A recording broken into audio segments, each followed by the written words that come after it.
Hello, my name is Max Sardi, and I just finished making some melted fudgesicles out of wood here. So they are made out of two pieces. We have the melted part around the outside, and then this fudgesicle part. Third piece, I guess, would be the stick. And they have this nice little drip edge thing, so they hang over the melt over the table. Actually, made two of them. This one's doesn't have a bite taken out of it. This one does have a bite taken out of it, but I only filmed the one, and it's the same process for both. So if you want to see how I did it, keep watching. It's filmed in time lapse. So to get started, I ripped this board on my table saw, but I can't cut deep enough, so I gotta finish it off with the handsaw. The handsaw is thinner than the table saw blade, so I gotta clean it up here. That's what'll lay on the table at the end. Here I've sketched my fudgesicles, and I'm going to cut them out on the chop saw.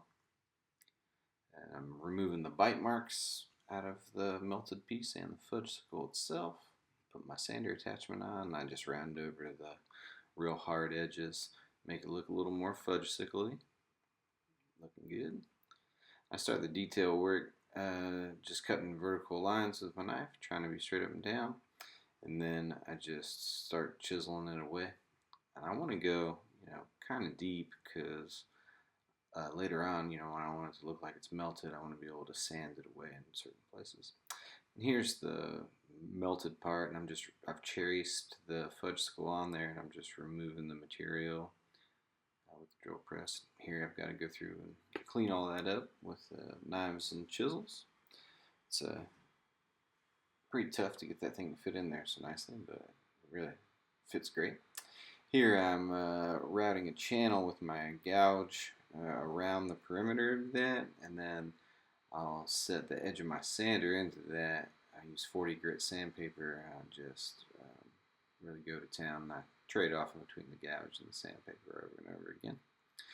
And here I've left an awful lot of material on the end of that, and what's going to be over the edge. So here I start honing that down. Really, this was probably the most time-consuming part of the whole thing. I wanted to have, I wanted to make sure I had enough material to work with on the end, so I just left it kind of a lot, and I had to, chip it all away like this, which really took a long time. It would have saved a lot of time to not do this, but I think it was worth it because it really turned out cool. But here I'm just kind of getting that piece straight up and down, and then I take the coping saw and I start cutting out little shapes and little chunks down in there. I try to imagine, what it would look like in real life dripping, with like the bottom of the drip being thicker, maybe thinner in the middle. I think it turned out really nice. But here I take a dowel rod and I wrap it in sandpaper, and that helps me get those little curves. Things get into little nooks and crannies, but also to be able to just give it like a nice round shape. I also just take the sandpaper and hold it in my fingers and get in there too to create irregular shapes.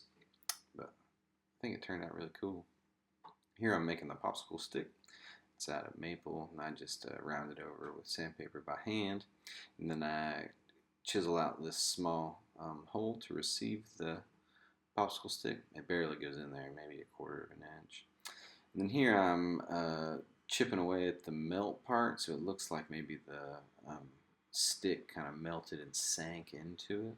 It's a pretty cool detail I was also very happy with. But here I'm just honing those drips up even more. I swear this was more than half of the whole project. I swear it was just hitting those things. Here I'm using the dowel rod to make teeth marks in the things to add some detail to the bite. And then I just start sanding things like crazy, trying to get them to round over more and hone little details.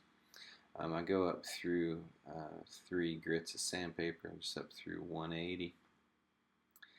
Then here I glue it in place, and then I'm filling that gap with glue and sawdust. I like to get it real wet so the glue runs down in there, and then sand it, and it seals it up really nicely. So when the polyurethane goes on, it really looks like wet and melty. I was really happy with it. Here I'm just honing it to the edge of the table where the drip comes off, so it should look good. Boom, look at that, looking awesome.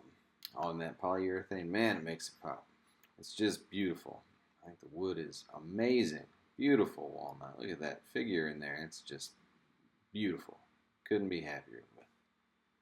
So here they are, all done up and cured. I think they look amazing. This was a super fun project. It was pretty challenging. I love the way it turned out. I hope y'all liked it. So keep a lookout for future videos. Thanks for watching.